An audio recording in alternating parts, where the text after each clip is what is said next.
And they're two thought leaders that are looking towards the future and how we have to build this movement. I mean, it's not only everything we do every day and all of our actions with our clients. And again, I want to say thank you to everybody out there for your support and your encouragement and your prayers. And most importantly, what you do for our clients through our ambassador program. I want to shout out again, Leslie McRae and my sister Sharon. They're great volunteer coordinators. But part of it is like rethinking, all right, how did America get into this place? Why are we locking up so many of our fellow citizens? And with that, we have somebody who really knows this stuff really well. Professor Craig Haney, and he was involved with the Stanford Prison Experiment, and he's on that fancy white couch. Professor, how are you doing, my friend? I'm fine, Governor. Nice to see you. Likewise. So what did you think of that last conversation? Well, it was a tough act to follow, I'll tell you that. It was fascinating to watch two icons from different ends of the political spectrum come to common ground on something that's become your life's work and mine as well. So Professor, if I can, Craig, can you tell us what the Stanford Prison Experiment was? Yeah. So 50 years ago, Phil Zimbardo and Kurt Banks and I wanted to understand the dynamics of prisons, what the environment of prison, the setting, the structure of prison did to people who entered it. And you can do that in a number of different ways. And most people up until that point had done it by going in and looking at prison and interviewing people who lived and worked there. But oftentimes those kinds of analyses were subject to an explanation in terms of the nature of the people. So an argument was made, well, of course there's brutality in prison because people who work there are brutal people. Or of course there's violence and conflict in prison because the people who go there in the first place are aggressive and violent. And so when you put those two groups of people together, it's a volatile mix, bad things happen, it's not the prison's fault. We thought that was simplistic at best. So we decided to test the proposition of how the environment itself affected people who were put inside. And this was at Stanford University? We created a prison-like environment in the basement of the psychology department at Stanford. We got people to volunteer to be in a study. We put an ad. So can you explain to us, just for everybody watching, I mean, the Stanford Prison Experiment is famous in psychological circles. It's famous in prison reform circles. Could you just tell us, just 30 seconds, like literally, what did you do and how did you arrest people and how did people fulfill their roles? So a prison environment is created in the basement of the psychology department. It looked really like a prison. We put bars on doors and so on and so forth. We had volunteers. We randomly assigned them. So we picked people who were normal, psychologically healthy, resilient college students. We randomly assigned them to one role or the other, literally a flip of the coin. Half of them became guards, half of them became prisoners. We worked in conjunction with the Palo Alto Police Department. I and the police officers went and arrested the prisoners. We brought them to the Stanford County Jail, as it were. The guards. So I saw tapes of this. You literally went out and would go to somebody's house, knock on their door, and take them out the same way somebody would be taken out of their home in any community across this nation, and arrest them in front of their neighbors, and then put them in the back of a car. So that there was almost that you replicated the psychological experience, if you will, of being arrested, of being imprisoned. Yes. We wanted to replicate that experience as best we could under the limitations with which we were working. So obviously these were guys who had not committed a crime and they knew they hadn't. We told them to be prepared to be in prison for 2 weeks. We had anticipated the study would go for 2 full weeks. So they cleared out their schedules for 2 weeks. The prisoners and the guards did this. And we arrested them and we took them to the Stanford County Prison. The guards were already on duty. They brought them into the prison. They stripped them. They put them in prison-like uniforms and put them in their cells. And the study began. It began on a Sunday afternoon. We anticipated it would go for 2 full weeks. We were set up to collect data for 2 weeks. We had the food set up and everything ready to go for 2 full weeks. My job was to collect the data and eventually to analyze the data. I thought I would spend months teasing apart the subtle changes and differences that took place in the prisoner and guard groups. To our shock and dismay, the prison turned into a real prison literally overnight. The guards almost immediately became abusive. The prisoners reacted against the abuse, and conflict ensued. The guards subdued the prisoners and took total control of the prison. Within 36 hours, I had to release the first prisoner from the So study. can you go a little slower? I mean, so I think what's so powerful about this experiment is to show that the roles that people play literally changes our behavior, and that how people understand their function, their narrative, whether I'm a prisoner or I'm a correction officer or I'm an administrator, how that shapes how I understand. I mean, the other day, in any event, that there are some good things happening with policing, people starting to understand new ways and new opportunities. But I think what's so critically important here is, could you just talk about, on the punishment level, what you saw people doing with the dials? Well, the role, you're quite right to point to the power of the role that people are placed in. And also, it's a power of not just an abstract role, but it's a role in which the prisoners and guards were surrounded by the characteristics of a real prison. And real prisons, I know you go into prisons all the time, as I do. Prisons really are designed to dehumanize people. They're designed to emphasize the difference between the guard group and the prisoner group. So correctional officers have a certain amount of unbridled power in this environment. And prisoners come in an already derogated group with relatively little power.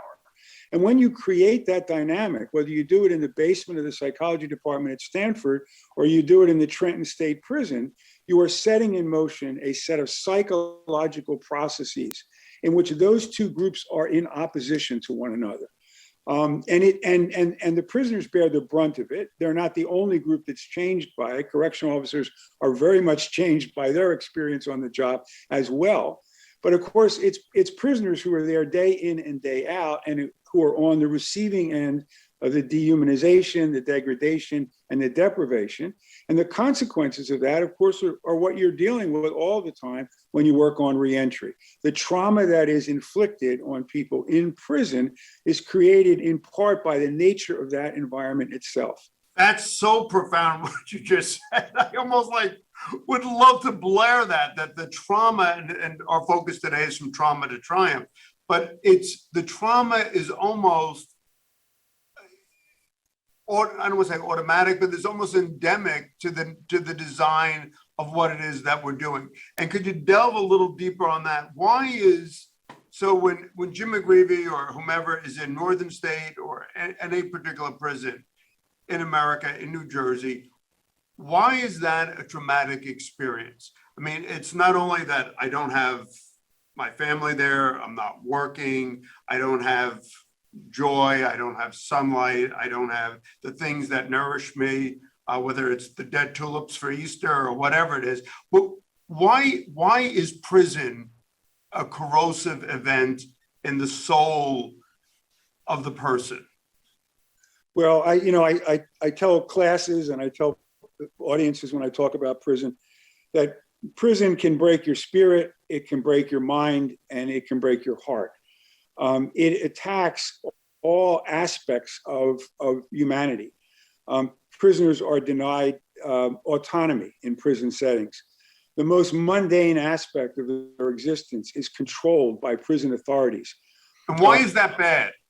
Well, why is that harmful? It's harmful because prisoners are forced to give up their decision-making autonomy in prison. And when they get out of prison, they have to suddenly and magically resume the ability to control their own lives. In prison, as you well know, you don't control even things as mundane as how much toilet paper you have, when you can, what time you eat, how many envelopes you can have, how many phone calls you can make. You have no privacy. And many prisoners will tell you that almost immediately they feel as though they're robbed of their dignity, their personhood. They no longer recognize who they are or who they once were. And it's incredibly difficult to recapture that when you get out of prison, because typically, absent enriched reentry programs, nobody helps you with that process. And yes, there are practical aspects of reentry that are critically important. You need a place to live, you need a job. If you have drug addiction issues, you need treatment. But you also need to be reconnected with yourself, and you need treatment for the trauma. I mean, if prison is a trauma factory, essentially, and I would argue that it is, tragically, then work needs to be done on healing people from the trauma that they've experienced inside. So I want to take you back because I pushed it too quickly on the conclusions. I would love for you to, because they resonate so powerfully. But I'd like you to go a little slower if you can about the experiment. So people are arrested, people are put into the Stanford County Jail, and what happens? Well, the guards immediately begin to assume the kind of control over these college student prisoners that real guards in real prisons assume. They tell them what to do, they take things away from them, they punish them when they misbehave, and they degrade them and they dehumanize them. And in the initial stages of the study, some of the prisoners pushed back, essentially tested the authority of the guards. Because, of course, both groups knew that they had been randomly assigned. These were not guys. I know, you could have easily been a guard as a prisoner. And they knew that, and they all knew that. And the prisoners, of course, knew they hadn't committed a crime, and they knew that they were only going, at the maximum, they were going to stay there for 2 weeks. Some of the prisoners began to push back, and the guards pushed back even harder. They assumed control over that environment, and they were not going to allow the prisoners to challenge their authority. So they began to increase or escalate the punishment. 36 hours into the study, I was confronted with something that we had not planned for or anticipated. I was on duty that night at the prison. I came back from just leaving for a short minute to go get something to eat. I came back. The guards told me someone's broken down. They're emotionally distraught. They're demanding to be released. They had taken him into another room, and he was sitting there, and I was in disbelief. Again, Governor, this was a 2-week study. We thought maybe by the end of 2 weeks, there would be some changes, differences, some subtle problems people might be having. But 36 hours into the study, it was inconceivable that somebody would break down. I talked to him. It was a legitimate emotional breakdown. He was uncontrollable, crying, screaming. I told him, all right, calm down. I'm going to release you from the study. We had made no plans for how to do this, never anticipating we were going to have to do this. I called his parents. They came to pick him up. We put him back in his civilian clothes, took him home. Zimbardo and Banks, the other 2 experimenters, came in the next morning, and we tried to figure out what had happened. What we thought was, the conclusion we came up with was we must have made a mistake in our selection process. There must have been something wrong with this guy that led him to overreact to this place. Well, when the next person broke down, and the person after that broke down, we realized it wasn't the people, it was the place, it was the environment that we had created. Even this simulated prison was so powerful in its effect that these otherwise strong, psychologically healthy college students couldn't manage in it for even days, let alone months or years. So a 2-week experiment was ended after 6 days. And we've been criticized for not ending it earlier. And I think, frankly, in retrospect, perhaps we should have. The only thing I can say in explanation, it's not an excuse, we were caught up in it. We were caught up in these events. They swept us up along the way as well. And by the time we caught up with what was happening, it was 6 days into the study, and we ended it and of course, released everyone. But nobody had really done anything similar to the scope of the Stanford Prison Experiment prior to this. No, and that's that's really what led us to underestimate the power of this environment. And since then, I've gone on to study real prisons and real prison environments, which are infinitely more powerful than the Stanford Prison Experiment. But that basic lesson of how traumatic it is for somebody to have their personhood taken away, to be dehumanized, even in a simulated prison environment, that lesson has stayed with me. And I want to talk about real prisons in a second, but what did the Stanford, sort of in the basement of the psychology department of Stanford University, with Stanford professors, with Stanford students being correction officers. So you look at the report and the conclusions. If you had to walk away understanding that real prisons are profoundly different, what would be the three conclusions that you would have had to draw from the Stanford Prison Experiment? What it taught you, not in the sense of the methodology that you employed, but what did it teach you about that experience and how it impacted the actors? Okay. So three things. One, the most obvious thing is the sheer power of an environment like prison to change and transform the behavior of the people who enter it. The student guards were changed and transformed every bit as much as the student prisoners were. So these were normal, healthy kids who came in, who'd never had any background in law enforcement, et cetera. And overnight, they became authoritarian, abusive figures in an environment where they were not especially rewarded for doing that. It was something that inheres in the role and inheres in the circumstance of that environment. You give a group of people essentially uncontrolled power over another group of derogated others, and bad things happen. And prisons do this over and over and over again.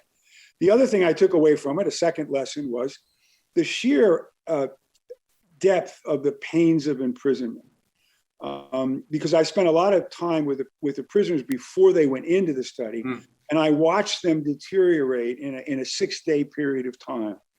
And these were, I mean, the way in which the college students, I think, were different from real prisoners is they gave voice to their pain. Yep. Oftentimes what happens in real prisons is real prisoners learn there's no percentage in talking about how much this hurts. There's no percentage in complaining about it. Exactly. In fact, there's a negative outcome. There's a disincentive for doing it, right? So they internalize the pain. The trauma stays inside. There's not an ethos of talking about or seeking help for the trauma that you're experiencing inside real prisons. And these college students hadn't been socialized into that ethos. So they talked about how they were hurting. They talked about what was happening to them. They voiced their pain. And it's a lesson that I've taken with me when I go into real prison. It's a powerful statement. You know, because a lot of our guys and gals, they learn, like, you've got to shut down. You've got to shut down to your fellow prisoner. You've got to shut down to the correction officer. You've got to shut down to yourself. And so so it's trauma reinforced because you don't have healthy opportunities to heal. Yes. And exactly. And the third lesson is the dangerous dynamic of prison abuse and prison dehumanization inheres in that environment, and it needs to be checked. So if you think that again, can you say this slower? The prison dynamic of abuse and dehumanization inheres in the very environment of prison, and that means that prison needs to be checked. It needs to be monitored.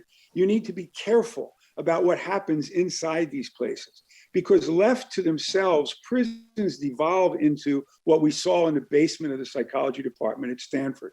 That's why there needs to be oversight. That's why there need to be people coming in from the outside looking at what happens. That's why, lawsuits and lawyers play a critical role, basically being safeguards against things turning into what the Stanford Prison Experiment turned into. That's the momentum. The momentum that gets created in these environments is a momentum of abuse and dehumanization, not a momentum of help. If you're going to turn these places, and I was listening to your earlier conversation with Governor Christie and Reverend Sharpton, who both, I think rightly, were talking about turning prisons into places of rehabilitation. Mm-hmm. In order to do that in more than name only, you not only have to have programs, but you also have to look at the nature of the environment itself. You have to change those environments so they're not dehumanizing, so they don't elicit abuse and mistreatment and depersonalization. So, Professor, this isn't, you're a national leading scholar. Your team, Stanford, why? 50 years later, we're doing the same rubbish. I'd say something else, but we have all these people watching me, but it's the same crap. And it's just why haven't we learned? We're a good nation to go with what Governor Christie said, what Reverend Al said. This is a moral cause. Why don't we do, well, not only does it not work, right? when you look at recidivism rates coming out of prison, where people aren't supported. But what's the psychological about, now this is what Reverend Al said, it's about us. Why do we as a nation, and I should ask you this at the end, but in any event, like, why do we keep doing this? Yeah. Well, that's the question of the day, right? I think, there are a lot of explanations for it. Part of it is it's our history. Part of it is that, this is one of the presents that the United States gave to the world, really. We didn't invent prisons, but we invented the proliferation of prisons in the 19th century. So many, countries around the world followed the American model of imprisonment that we perfected in the 19th century. There's there's a prison in every town and every county and every state. It's like, instead of a house of worship,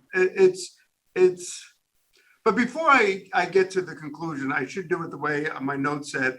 So talk about real prisons and how they actually exacerbate the tensions and the chronic conditions precipitated by trauma in real prisons that you've studied. And you've studied prisons all around the nation and the world. Well, I touched on this, in talking about what happened in the Stanford experiment. I mean, real prisons do what was done in the basement of the psychology department 50 years ago at Stanford, but with much more force and power. Yeah. These are places that are premised on punishment. So you go to prison to be punished for wrongdoing, but once inside, the punishment model is ramped up. So prisons really only have one way to deal with deviance, only one way to deal with misbehavior, which is to punish more. And so that dynamic gets created where people who have a difficult time managing in prison, and as you well know, many prisons are filled with people who are mentally ill, who really are there because we don't have a functioning mental health system in this society. Yep. So they're there, of course, because they've committed some kind of a crime, but they've committed a crime as an extension of a mental health problem that has gone untreated for so long. So how can I just jump in and ask you, who's doing this right? Who's doing, not prison, who's correcting people? I even loathe to use that word, but who's helping people come back as healthy? And to hear what Reverend Al said and Governor Christie, that small percentage, but we're 5% of the world's population, 25% of the world's prison. So we're not inherently more malevolent. We're just doing this wrong. Who's doing this right? I mean, the Scandinavian countries, or who's doing this right as well in America? Well, the European Union is doing it right. Scandinavian countries are doing it right. The last 5 years, I've spent a lot of time in Norway studying their system. They're doing it right. And what does that mean? It means that they put far fewer people in prison than we do. They keep them there for far shorter periods of time. While they're there, they expose them to a fundamentally different life. If you were to go to the maximum security prison in Norway, it's called Halden Prison. If I put you down in the middle of it, you would be convinced that you were on a college campus. And you would be hard pressed to tell who was the staff and who were the incarcerated persons. And this is a maximum security prison. They begin with the assumption that people who commit crime are just like everybody else. They've simply committed a crime. And one day they are inevitably going to come back into the community and be your neighbor. So what are they trying to teach them? They're trying to teach them interpersonal relations. They're trying to teach them human dignity, because many of them have suffered, before they've come to prison, they've suffered from trauma and deprivation. So they're trying to teach them their worthiness as human beings. They're trying to teach them job skills. They're certainly trying to do that, but they're also trying to do that kind of basic rehabilitation in an environment that doesn't work psychologically against rehabilitation. So they're treated as full functioning citizens within. So they're teaching them actually good behavior and in good interpersonal relations. So they're treated with dignity. They're treated with respect by the staff. They have autonomy. So can I just push back and play the devil's advocate from the other side and says, well, all right, Haney, McGreevy, and it sounds like a Celtic conspiracy. I mean, this doesn't really work. This is magnanimous. This is gracious. But what's the longitudinal indicators that this works? How do you demonstrate? I mean, Governor Christie said something very powerful. We let we did engage in releases, but crime has gone down. That's a statistical reality in New Jersey. How do we demonstrate the statistical bona fides, the wisdom of what Norway or the EU is doing? Right. Well, far lower crime rates than we have, far lower rates of violence, much better, extraordinarily better recidivism rates. So, we, depending on the system in the United States, half to 2/3 of the people who come out of prison in the United States go back. In Norway, it's 20% or so. So why is that, Doctor? Now I'm asking you as a psychologist. You talked about punishment, more and more and more punishment, because there isn't a good, there's just a stick. But why is what Norway is doing from a psychological perspective, why does that, if you will, work? It works because they largely, by policy, as a society, by norms, don't demonize people who engage in crime the way we do. So we have an ideology in the United States, and it's run rampant in the last 40 years of mass incarceration, that people who engage in crime are fundamentally other. They're fundamentally different from the rest of us. And we demonize them. This is so good, yeah. We demonize them. We really see them as in many instances, they're portrayed even in the media as not fully human.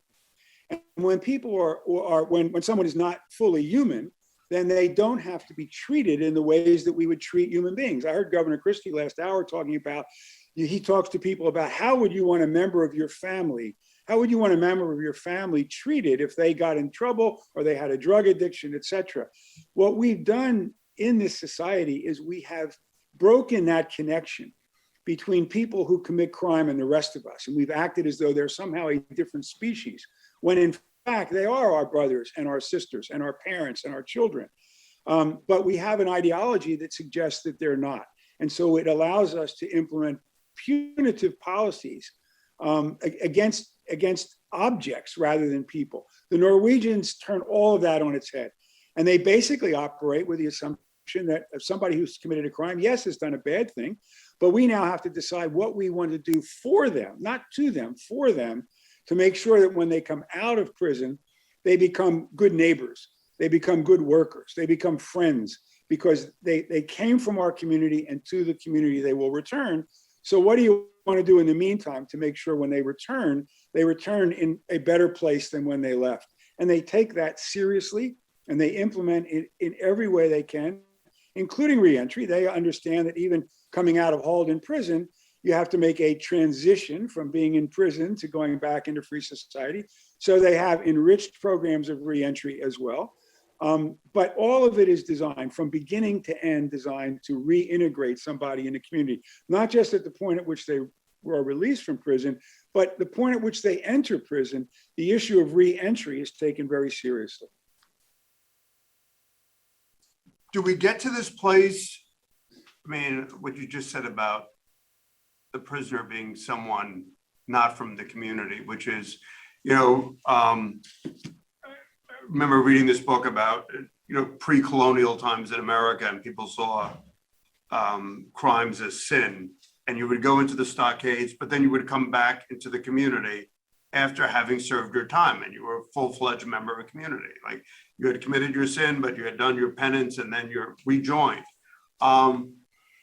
So what happens with America? Do we get to that place? I mean, I almost feel like, how much more sick and suffering do we have to engage in as a body politic, as a nation, before, we've quote unquote bottomed out? I mean, when do we get this? Yeah.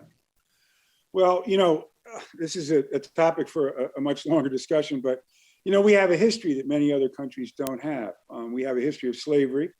And in a nation with that kind of history, and a nation whose criminal justice system has often been targeted against certain groups of people of color, then humanizing the population of people who engage in wrongdoing is a greater challenge. And I think that, that explains a bit of what happened in the last 40 years. It explains a bit of the era of mass incarceration. Many people view it as a reaction to the civil rights movement, that rights and privileges and opportunities were being. Michelle Alexander, yeah. Yeah, the Southern strategy. You know, we're going to channel resentment and fear about civil rights into resentment and fear about crime, and we're going to massively expand our prison system to imprison, yes, a lot of white folks, but disproportionately a lot of black and brown folks along the way. And we're very slowly, very gradually coming out of that period. We've made a lot of progress. We got a long way to go. You know, the conversations you were having last hour with two people, again, at the opposite ends of a political spectrum is promising. It's hopeful, but it's not the end point. It's the beginning of a discussion that we need to engage in for a lot longer. So, you know, looking back and your distinguished, you know, academic career, your experience, if you were, and you are talking to New Jersey Reentry and hundreds of people, what's your takeaway from the Stanford Prison Experiment? And what is your hope? What do you call each of us to do? Well, I call each of us to engage in a process where we recognize, we acknowledge the damage that prisons are capable of doing. And when you fully respect that trauma, it means several things. Fewer people need to be put in prison. We need to change what prisons are. So even with a group of people that we collectively decide do need to be put in prison, we can't continue to put them into places that are structured the way these places are. Because even for the people who need to go to prison, they don't need to be treated the way they're being treated in prison. That's not going to be good for them, and it's not ever going to be good for the rest of us in the larger society. And yes, we need to do the work you folks are doing. We need to understand that no matter how good and better we make prison, it's a different environment, and people coming out of it need help reintegrating back into the communities from which they came. So that work is critically important. It's, you know, Professor, and I'm a fan and looking at your work, and it's almost that the wisdom that night when you stopped that experiment out of a sense of compassion and decency. It takes, you know, one person, one man, one team. And I mean, that was profoundly instructive. At some point in time, Craig Haney had to say, is this the right thing to do? And is this making sense? And it's just in this greatest nation, to go something back to the Lieutenant Governor Sheila said earlier, you know, 25% of the world's incarcerated. It's just, you know, it's like people like Craig Haney, people like Chris Christie, people like Reverend Al, Sheila Oliver saying, and Cardinal Tobin saying, no, this isn't right anymore. So I just want to say thank you to you. I want to say thank you for your leadership, for your words, for your academic research. And any last words for New Jersey?